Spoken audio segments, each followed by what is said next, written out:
parang hindi naman umaandar. Parang nagdadrive ba siya?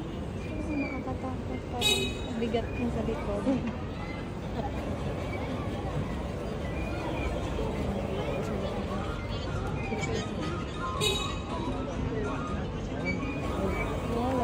Sabi mo, saan tayo pupunta? Ano sabi mo sa kanya? Saan tayo bababa? Dito din? Ulit? Unlimited na sakay sa ganito. Kala ko naman, dalhin niya tayo sa bus stop.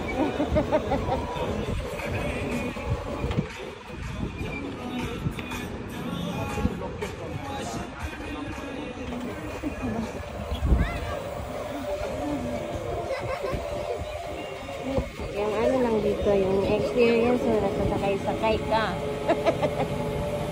Yung mga bata, hindi na sumama ang nanay.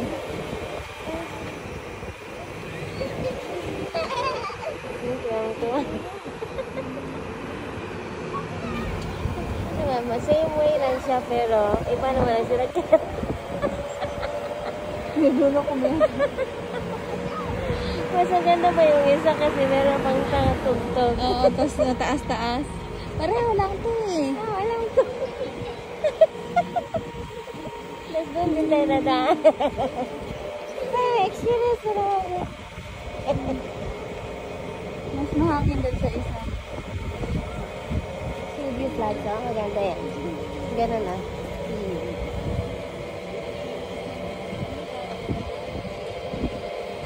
Parang tricycle lang sa hotel.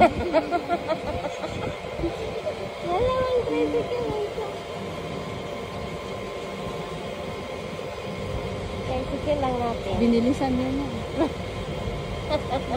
Baka madami ako.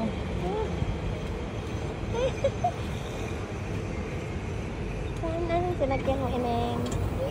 Anong pangalan nito? Kales. Hindi ito tao naman palang nagdadrive.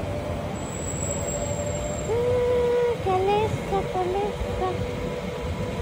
Ayan o, contractor. Meron na ang building na gagawin.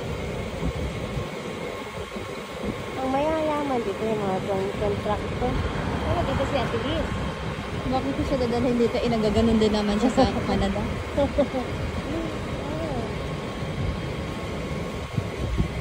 Sila di ba ang masisisi pag hindi, pag masira ang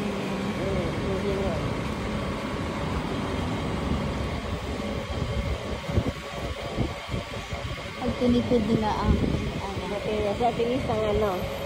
Si kuya mo, elektrika lang naman yun. Si Ate Liz ang talagang